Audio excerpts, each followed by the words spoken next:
Assalamualaikum warahmatullahi wabarakatuh. Selamat pagi anak-anakku sekalian, dimanapun kalian berada. Jumpa kembali dalam kesempatan pagi hari ini di dalam pelajaran matematika. Pada kesempatan kali ini Bapak akan menyampaikan materi tentang limit fungsi aljabar, kelanjutan materi pada pertemuan yang lalu. Namun sebelum Bapak menyampaikan materi lebih lanjut, bagaimana kabar anak-anakku sekalian? Doa dan harapan Bapak selalu berharap semoga kalian semua dalam keadaan sehat walafiat. Di dalam kondisi pandemi COVID-19 yang belum berakhir ini, selalu Bapak mengingatkan kepada kita semua untuk tetap mematuhi protokol kesehatan, utamanya menjaga jarak, menjaga kebersihan dengan sering-sering mencuci tangan, baik menggunakan air dan sabun maupun menggunakan hand sanitizer. Yang tak kalah penting adalah selalu menggunakan masker dimanapun kalian berada, terlebih di tempat-tempat berkumpulnya publik atau orang. Untuk itu Bapak menghimbau dan menyarankan kepada kalian, bila mana tidak ada kepentingan yang urgen, tetaplah kalian berada di rumah. Kalaupun terpaksa untuk keluar, gunakanlah protokol kesehatan dan hindari keramaian-keramaian umum seperti pasar maupun tempat hiburan yang lain. Baiklah anak-anakku sekalian, sebelum melanjutkan kembali materi kita tentang limit fungsi aljabar, selaku umat yang beragama kepada Tuhan Yang Maha Kuasa, mari kita awali kegiatan kita pada pagi hari ini dengan doa. Semoga apa yang kita lakukan pada hari ini selalu dibimbing ke dalam yang benar, sehingga apa yang kita kerjakan ini bernilai ibadah di sisi Allah Subhanahu wa taala. Berdoa, silahkan. Amin. Baik anak-anakku sekalian, dimanapun kalian berada, tolong simak baik-baik materi dalam kesempatan pagi hari ini, di mana pada pagi hari ini Bapak akan menyampaikan kelanjutan materi kita dalam pertemuan yang lalu tentang limit fungsi aljabar. Kali ini Bapak akan membahas tentang menentukan nilai limit fungsi aljabar bentuk limit f(x) mendekati a. Artinya a-nya ini berupa sebuah angka berapapun nilainya. Kita ambil yang pertama adalah dengan menggunakan metode substitusi langsung. Apa itu yang dimaksud dengan metode substitusi langsung? Kita perhatikan penjelasan berikut, di mana metode substitusi dilakukan dengan mensubstitusikan langsung nilai X ke dalam fungsinya. Jadi kita langsung mensubstitusikan nilai X ini yang sama dengan A ini ke dalam fungsinya. Sekali lagi, bahwa untuk menentukan nilai limit fungsi aljabar bentuk seperti ini, langkah yang pertama adalah menggunakan metode substitusi langsung, di mana metode substitusi langsung tadi itu dikatakan adalah langsung mensubstitusikan nilai X ke dalam fungsinya, dengan catatan bahwa atau dengan syarat bahwa bila mana metode substitusi ini akan menghasilkan 0/0, maka kita tidak berhak mensubstitusikan langsung, tetapi ada cara lain untuk menentukan nilai daripada limit tersebut. Sekali lagi, bila mana disubstitusikan langsung menghasilkan 0/0 atau bentuk tak tentu, maka ada cara lain untuk menghitung atau menentukan limit fungsi aljabar tersebut. Namun, sekali lagi dalam kesempatan kali ini Bapak akan membahas hanya pada metode substitusi langsung. Perhatikan atau simak contoh berikut. Contoh metode substitusi langsung. Ada soal seperti ini. Limit x kuadrat plus 3x dikurang 1 untuk x mendekati 2. Bagaimana menggunakan metode substitusi langsung? Gantikan setiap x yang ada di dalam fungsi ini. Kita atau mensubstitusikan x sama dengan 2 ini ke dalam fungsinya. Sehingga x ini kita ganti dengan 2. Maka x ini juga diganti dengan 2. Maka hasilnya apa? 2 pangkat 2. Karena setiap x ganti dengan 2 tambah 3 kali 2 dikurang 1 sama dengan 2 kali pangkat 2 4 ditambah 3 kali 2 6 dikurang 1, hasilnya adalah 9. Contoh yang berikut, coba anak-anakku sekalian pahami dan pelajari yang ini. Kira-kira nilainya berapa?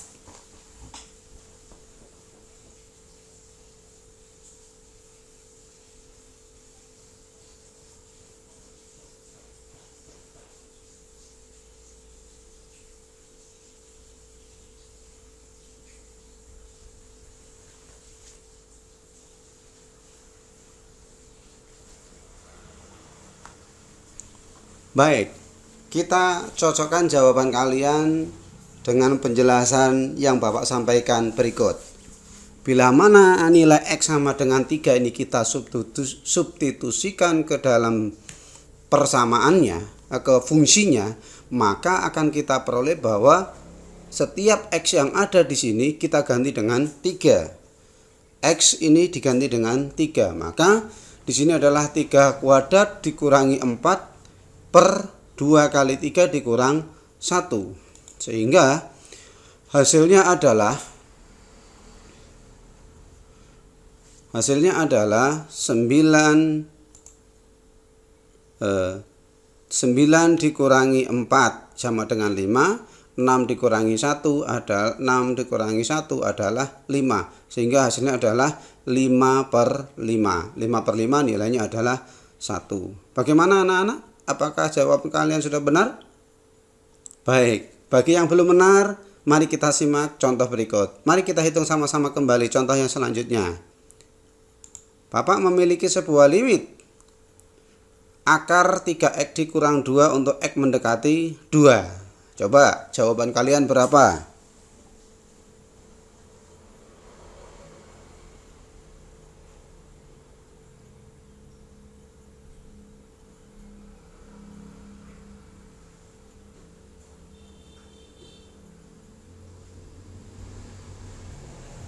Nah, mari kita cocokkan.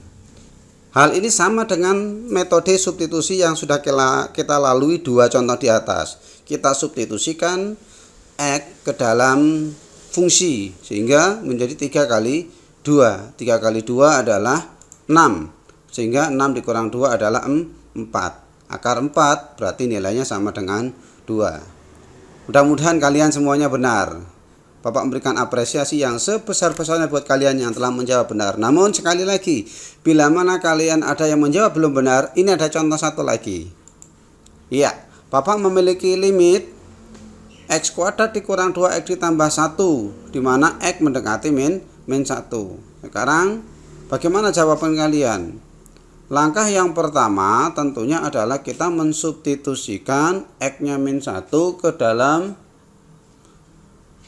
fungsi menjadi min 1 kuadrat dikurang 2 kali min 1 ditambah 1. Hasilnya apa? Min 1 kuadrat adalah positif 1, min 2 kali min 1 adalah positif 2 ditambah 1. Maka hasilnya seperti ini. 1 ditambah 2 ditambah 1. Berapa hasilnya? 4. Benar sekali jawaban kalian semua. Nah, inilah contoh daripada metode substitusi langsung. Jadi saat kita mensubstitusikan telah memperoleh nilainya dan bukan 0/0, maka nilai itu sudah menunjukkan nilai sebuah limit. Benar sekali buat anak-anakku sekalian. Mari kita lihat slide yang berikutnya. Untuk metode bagaimana saat kita mensubstitusikan memperoleh hasil 0/0.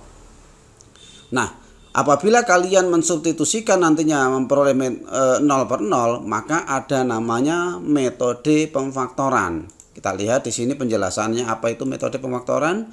Ini kembali Bapak ulang. Jika menggunakan metode substitusi atau nilai X disubstitusikan ke dalam fungsi pada limit tersebut ini menghasilkan 0/0 atau yang sering kita sebut dengan tak tentu, maka untuk menyelesaikannya harus diubah ke dalam bentuk pemfaktoran atau kita faktorkan terlebih dahulu fungsinya. Nah, ini sekali lagi penekannya di sini. Saat kalian mensubstitusikan nilai pendekatan ke dalam fungsi memperoleh hasil tak tentu atau 0/0, maka untuk menyelesaikannya perlu difaktorkan. Mari kita lihat anak-anakku contoh yang akan Bapak tampilkan berikut.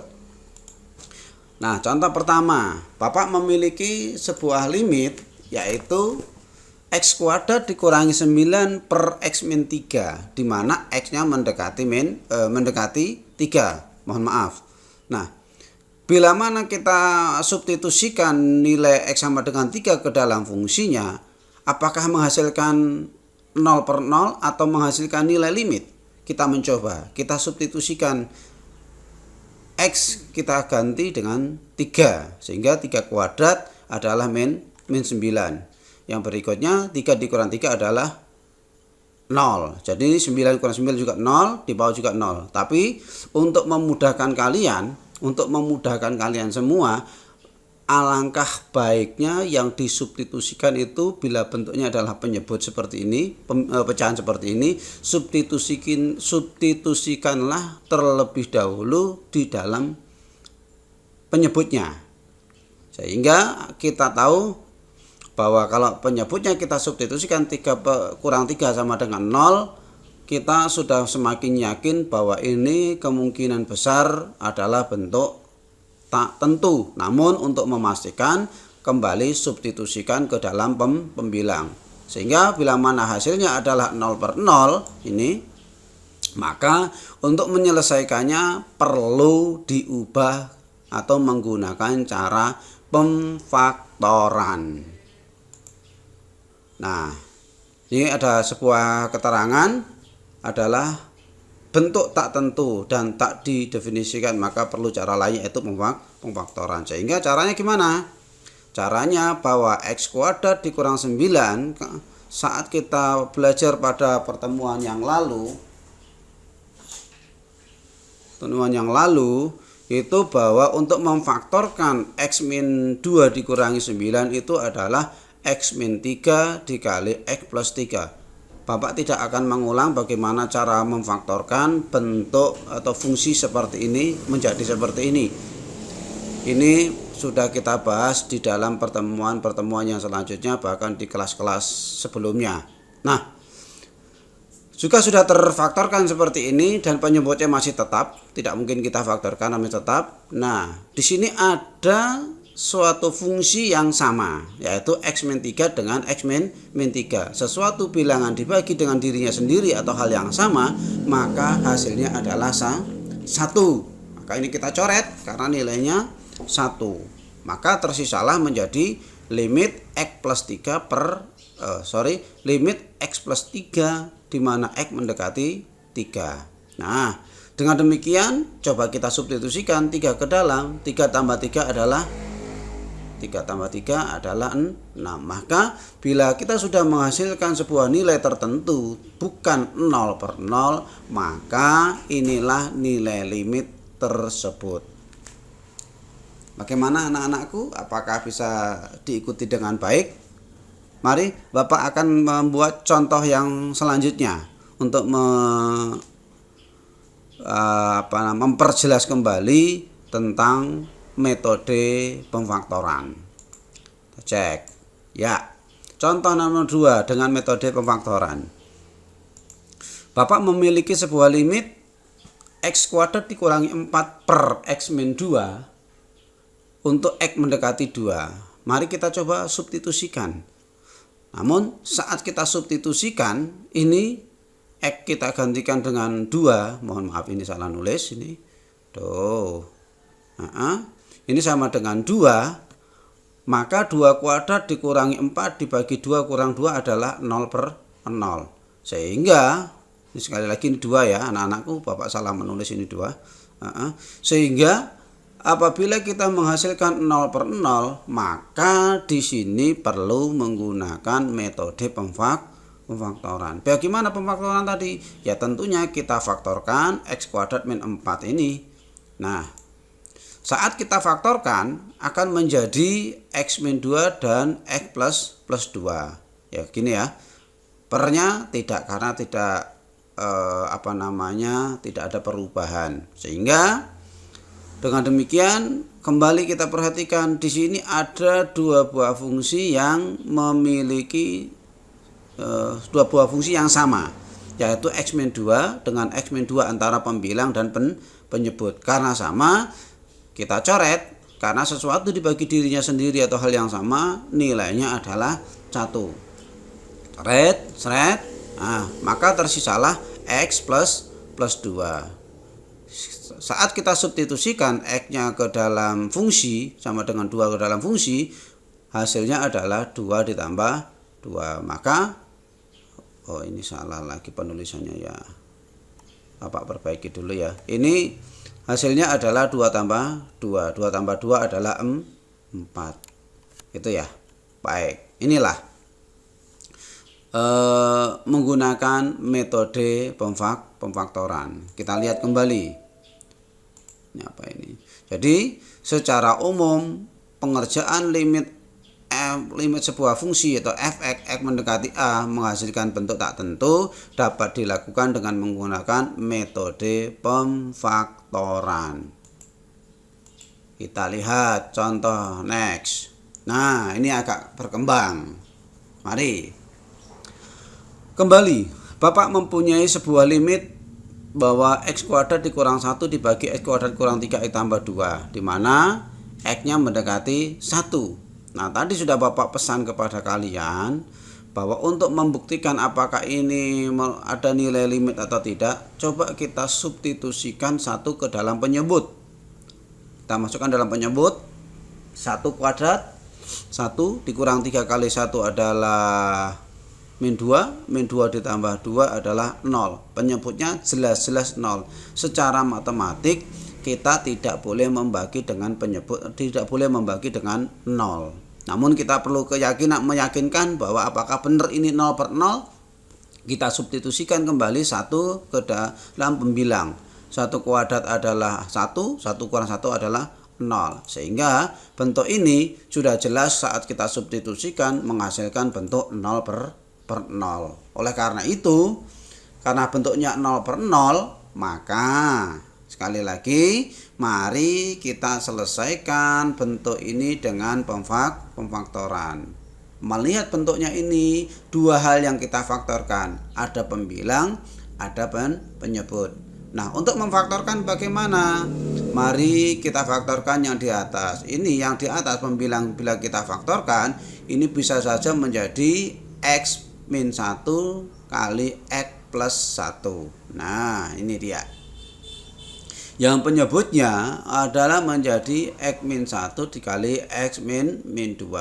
Untuk mengetahui faktoran ini benar atau salah, pastikan, jika ini model pemfaktorkan, pastikan antara pembilang dengan penyebut pasti dan pasti ada yang sama. Bila mana ada yang tidak sama, bila mana tidak memiliki hal yang sama, maka dapat dipastikan bahwa pemfaktoran kita keliru. Sekali lagi Bapak menekankan, saat kita memfaktorkan antara pembilang dengan penyebut, kita sudah punya keyakinan besar bahwa antara pembilang dan penyebut pasti memiliki unsur yang sama. Bila kita tidak menemukan unsur yang sama di antara pembilang sama penyebut, sudah barang tentu saat kita memfaktorkan fungsi tersebut ada yang keliru, maka perlu dicermati kembali. Nah, melihat hal ini, kita antara pembilang dengan penyebut ternyata ada yang sama. Apa yang sama? X-1 dengan X-1. Sehingga ini kita bisa bagi. X-1 dibagi X-1 adalah 1. Atau kita sering bahasa sederhananya adalah dicoret. Maka tersisalah X plus 1 dibagi dengan X-2. Sehingga saat kita mensubstitusikan, 1 nanti kita substitusikan ke dalam ini, mana 1 ditambah 1 hasilnya adalah 2, 1 dikurangi 2 adalah min 1. Maka hasilnya adalah min 2, yaitu 2 dibagi min 1. Maka jawabannya adalah min 2. Gitu ya anak-anakku sekalian, tolong dicamkan baik-baik untuk menyelesaikan limit fungsi bila mana kita substitusikan langsung menghasilkan 0/0. Baik anak-anakku sekalian, sampai di sini untuk materi kita tentang limit fungsi. Untuk menentukan limit fungsi menggunakan metode substitusi dan menggunakan metode pemfaktoran. Ada 2 hal yang dapat Bapak simpulkan di sini, bahwasanya metode substitusi dapat dilakukan kepada limit X mendekati A bila saat kita mensubstitusikan memperoleh nilai. Bila mana hasilnya adalah 0/0, maka perlu kita menggunakan metode yang lain, yaitu metode pemfaktoran. Jadi titik tumpunya hanya itu, saat kita substitusikan hasilnya 0/0, maka perlu difaktorkan. Bila tidak menghasilkan 0/0, maka itulah hasil daripada sebuah limit fungsi. Demikian anak-anakku sekalian, materi yang dapat Bapak sampaikan. Mudah-mudahan kalian bisa memahami dengan baik. Yang selanjutnya harapan dari Bapak tentu kalian dapat menyelesaikan soal-soal yang Bapak kirim di dalam Google Class. Wassalamualaikum warahmatullahi wabarakatuh. Tetap semangat dan tetap di rumah sekaligus menjaga atau mematuhi protokol kesehatan.